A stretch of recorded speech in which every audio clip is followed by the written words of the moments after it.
दोस्तों कल है 12 अगस्त और ट्रेडर्स यहाँ पे पूरा मूड बना चुके हैं कि हम लोग ट्रेड नहीं डालेंगे और सरकार जो टैक्स बढ़ा करके रखी है हम लोगों के ऊपर, इंडियन स्टॉक मार्केट के ऊपर, इसके खिलाफ हम लोग यहाँ पे विरोध करने वाले हैं। देखो एक बात मुझे जो है ना सबसे अच्छी लगी दोस्तों कि आप लोगों का कमेंट सेक्शन में भर भर के कमेंट आया कि सर हम लोग भी सपोर्ट करने वाले हैं। देखिए एक चीज मैं आपको बताता हूं कि यहाँ पे जो है ना चीजें इतनी ज्यादा कॉम्प्लेक्स हो गई है, इतने सारे टैक्सेस बढ़ा दिए गए हैं कि इंडियन मार्केट में एक्चुअल में ट्रेड करना काफी मुश्किल होने लगा है। हाँ मैं ये कहता हूं कि बिल्कुल आपने जो है क्रिप्टो से थोड़ा कम टैक्स रखा। बिटकॉइन के अंदर यहाँ पे आप 30% का टैक्स लेते हो क्रिप्टो के अंदर, और वही चीज अगर हम लोग देखें तो इंडियन मार्केट के अंदर ठीक है आप एलटीसीजी जो लेते हो वो लेते हो लगभग 12.5% के आसपास, है ना।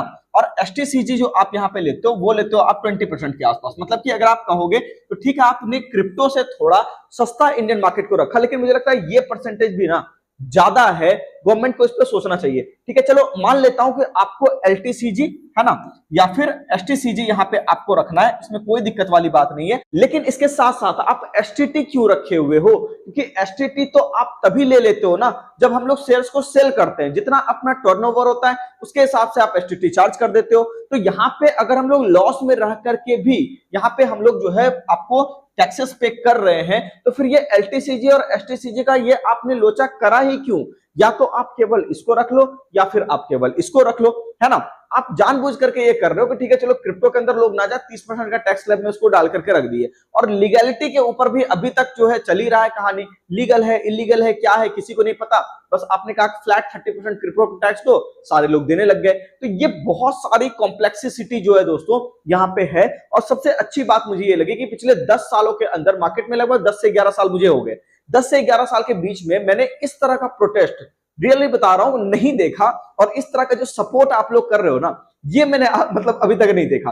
बट ये बहुत ही अच्छी बात है कि हम लोग यूनाइट होकर के लड़ रहे हैं। तो गवर्नमेंट जो है यहाँ पे ध्यान देगी मुझे ऐसा लगता है, अगर नहीं होगा तो उसके हिसाब से हम लोग फिर नेक्स्ट फेज में भी वापस से अगर कोई प्रोटेस्ट करना पड़ा तो हम लोग जरूर करेंगे, क्योंकि गवर्नमेंट को समझाना थोड़ा सा जरूरी है कि गवर्नमेंट भी हम लोगों की दर्द को, हम लोगों की समस्याओं को थोड़ा समझे कि ट्रेडर भी क्या फील करते हैं, इतनी मेहनत से कमाते हैं उसके बावजूद भी इतना सारा टैक्स आप लेते हो, है ना। आप एक बार वॉल्यूम के ऊपर सोचो कि लार्जर वॉल्यूम में जब लोग ट्रेड करने लगेंगे तो उस केस में दिक्कत नहीं आएगी। ये कम वॉल्यूम में ही लोग ट्रेड कर रहे हैं, यहाँ पे कम लोग ही ट्रेड कर रहे हैं। आप एक बार दायरा बढ़ने दो, लोगों को मार्केट में आने दो, टैक्स कलेक्शन आपको अपने आप बढ़ करके आएगा, उसमें कोई समस्या वाली बात नहीं है। और रही बात की मार्केट रिस्की है, तो ये सबको पता है भाई साहब, जो आदमी शेयर बाजार में आता है उसको अच्छे से पता होता है, नहीं पता होता 6-8 महीने में उसको पता लग जाता है खुद ही। तो ये आप मत बताओ कि ठीक है रिस्की है, आप एडवाइजरी जारी करो, चीजें सब करो, लोगों को कोशिश करो, अवेयर करो, लेकिन उसके साथ साथ आप ये भी करो कि लोग मेच्योर हो सके, ये नहीं कि बाजार को छोड़ करके भाग जाए।